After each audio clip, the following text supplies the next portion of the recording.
சமவேளைக்கு சம ஊதியம் என்று வரும்பொழுது ஒரு டிபார்ட்மெண்ட் மட்டும் இல்ல, அதில் கை வச்சோம்னா இதுல இருக்க நிறைய டிபார்ட்மெண்ட்ஸ்க்கும் நம்ம அந்த இம்ப்ளிகேஷன்ஸ் வரும். பட் இருந்தாலும் நான் அந்த நம்பர்ஸ் நாங்கள் எடுத்துட்டு நான் கண்டிப்பாக சொல்றேன்னு சொன்னா, நான் நம்முடைய இடைநிலை ஆசிரியர் பெருமக்கள் நான் வைக்கிற வேண்டுகோள், தயவுசெய்து உங்களை நீங்கள் வருத்தி கொள்ளாதீர்கள். நீங்க உங்களுக்கு போராடுவதற்கு தான் உங்களுடைய துறை அமைச்சராக நானும் ஒவ்வொரு முறையும் நான் அட்வொகேட் உங்களுக்காக நான் பண்ணிட்டு இருக்கேன். நான் ஸ்கூல் ஆரம்பிச்சிச்சு, தயவுசெய்து நான் வந்து ஒரு எஜுகேஷன் மினிஸ்டர் விட்டுருங்க. நானும் ஒரு பேரண்டா சொல்றேன், ப்ளீஸ் ஸ்கூலுக்கு போய் பாடம் நடத்துங்க.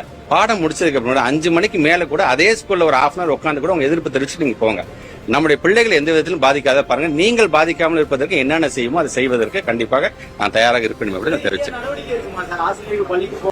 என்னைக்குமே நாங்க உங்களுக்கு தான் தெரியுமில்லங்க, நாங்க டீச்சர்ஸ் அரசு நாங்க என்னைக்குமே நாங்க வந்து பழி வாங்கவே மாட்டோம். நாங்க அது முத்தமிழர் கலைஞர் எங்களுக்கு சொல்லி தந்தது, தமிழ்நாட்டு முதலமைச்சர் சொல்லி, பட் எங்களுடைய ஆசிரியர்கள் தங்களுடைய பொறுப்பை வந்து கண்டிப்பாக அவர் செல்வார்கள் என்ற நம்பிக்கை இருக்கின்றது. மற்றபடி வேற எதை நீங்க நினைக்காதீங்க. உங்களுக்காக இதை எப்படி போராடி என்ன செய்ய வேண்டுமோ அதை நான் பார்த்துக் கொள்கிறேன்.